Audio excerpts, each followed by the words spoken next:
Hey, everyone, with another episode of On the Paint Table is my weekly show where you see what I got done, what I'm working on, and what is coming up. What a week! Oh, it's currently snowing. The QEW, the Queen Elizabeth Way, which is our big highway here in town, is closed because the tractor trailer jackknifed. And also, over the course of the last 2 weeks, the whole of the 3 feet of snow on the ground melted. We had days and days of rain. I discovered I had roots growing through my basement, drainage pipe. Also, that my drainage just couldn't handle the amount of water in the ground. So as I'm recording this, I'm currently having a sump pit dug in my basement and things pumped up. The good news is the studio's dry for once. It's just my house that is wet. Also, I've completely neglected it, but tomorrow is coldest night 2022, which is my walk every year to raise money to combat the homeless, or combat homelessness, and try and help deal with our unhoused and at-risk family epidemic that we have going on here in the Niagara region through Start Me Up Niagara. And coldest night, I got a cool prize table going of just thank yous for people. We'll just randomly draw 3 names from everybody that contributed this year, and they'll get to do a first, second, and third pick from the list of old limited edition miniatures and all kinds of other cool stuff. I even threw in the Luke from the limited edition Luke from Hoth because that seemed appropriate for coldest night this year. And today, when you're watching this, but tomorrow, as I'm recording this on Friday to come out on Saturday, I will be hiking 5K with the kids. For coldest nights. I got my coldest night. This is the 2022 toque. We picked up our hats yesterday. And also my Prison for Wizards shirt showed up. My Shane Smith shirt showed up, which I was super stoked for. Mine and Sam's, and I got that. So I got some stuff that made me happy. I'm gonna deal with all kinds of construction BS and the usual problems at home. Water and wet and living in Canada. But I am happy and have a safe, warm home to live in, despite the fact it's got water in the basement. I keep cleaning up. And mopping and dumping into buckets, and I don't have roots growing through my drainage anymore too, which is cool. I also got some painting done, painted 10 models this week, but I'm adding that to the 18 models I painted the previous week for a total of 28 miniatures painted. I played through a whole new series for Infinity that you'll see starting in 3 weeks, because there's one more regular Infinity episode before Jordan and I kick off our ITS Season 13 Dojo, which you'll learn more about next week. And I started Warhammer 40,000 Imperium, which was super exciting. The first 3 issues were shown. I got them as a complimentary sort of review set because this is the first time it's in North America, and I'm super pumped for it. And I'm going to do it as a separate series on Facebook. I'm going to try this whole social media thing and do it on Facebook and Instagram, so through Reels and through my Facebook page as just something different, because it's just light, simple content, and it's kind of fun, and it's the kind of stuff you scroll on your phone when you're on the bus or going to work or whatever. And I got a new project. I'm going to start another 1,000-point incursion army using this, which you can see the review for today as well. It's the Codex Eldari, and look at what a big chunky boy it is. It's a lot of pages because the Eldar Codex ate the Harlequin Codex, and they're all in one thing now. So you can see my review of this today too. I'm gonna do 1,000 points of Eldari for an incursion game. So let's see what I got done, and let's see what's coming up. So here's the done pile incorporating this week's and last week's projects. So I'll kick off the first one. You probably saw if you've been following me on social media. I painted 12 classic Genestealers to do my Let's Play for 2nd edition Space Hulk, and also to use in 2nd edition 40K.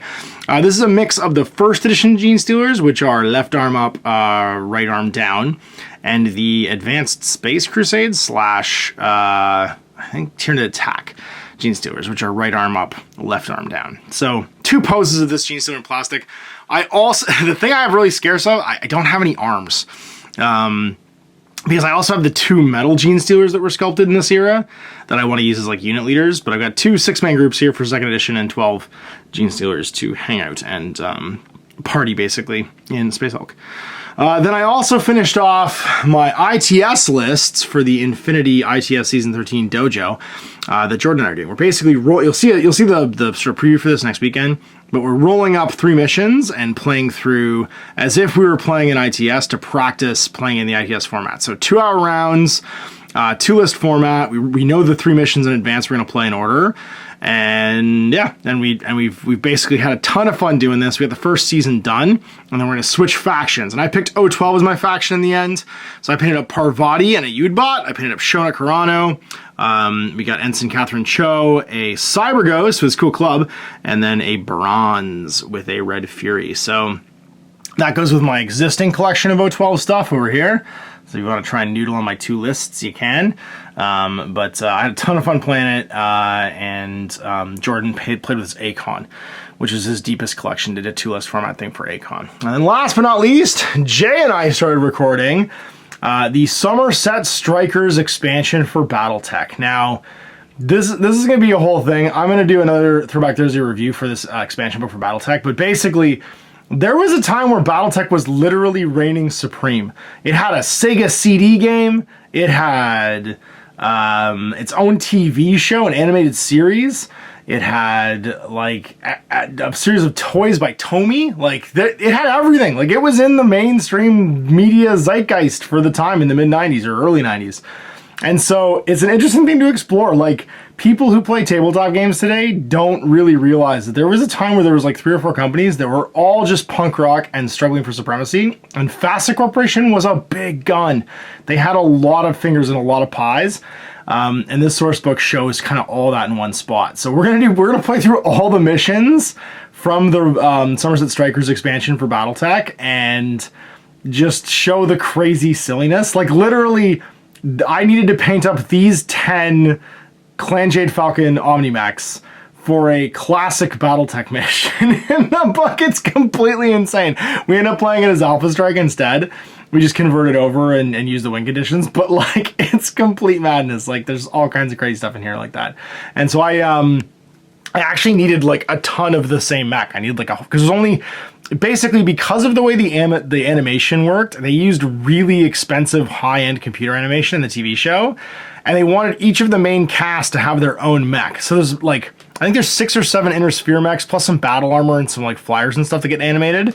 But they only ever animate 4 clan mechs. So it's the Summoner, the Vulture, the Hunchback 2C, and the Mad Cat Prime. They get animated. So I was like, I don't even know how I get this many of any of these things. So I found some STLs from MechWarrior Online of the video game style ones and printed them off and did myself basically a 2-star force for this. And what I haven't done yet is I haven't done the 2 main characters from the clan forces. It's Kristen Redmond and of course the always famous Nikolai Malthus, Star Colonel Nikolai Malthus, but you can't actually find an STL or a model for his summoner. His Thor is like, it has no rocket pack and the cockpit is like centralized. So I'm probably going to paint the actual like Catalyst Game Labs one because it's bigger and more impressive as his. And I don't know. And then I need to try and find a Catalyst Game Labs Vulture for Kristen's, and I'll have them be in their like unique bespoke color scheme. So that leads me to my upcoming stuff for Infinity. I'm really excited to paint my Beta Troops now. My one Beta Trooper has been an absolute hero in all the games I played, so I'm kind of pumped to get them done.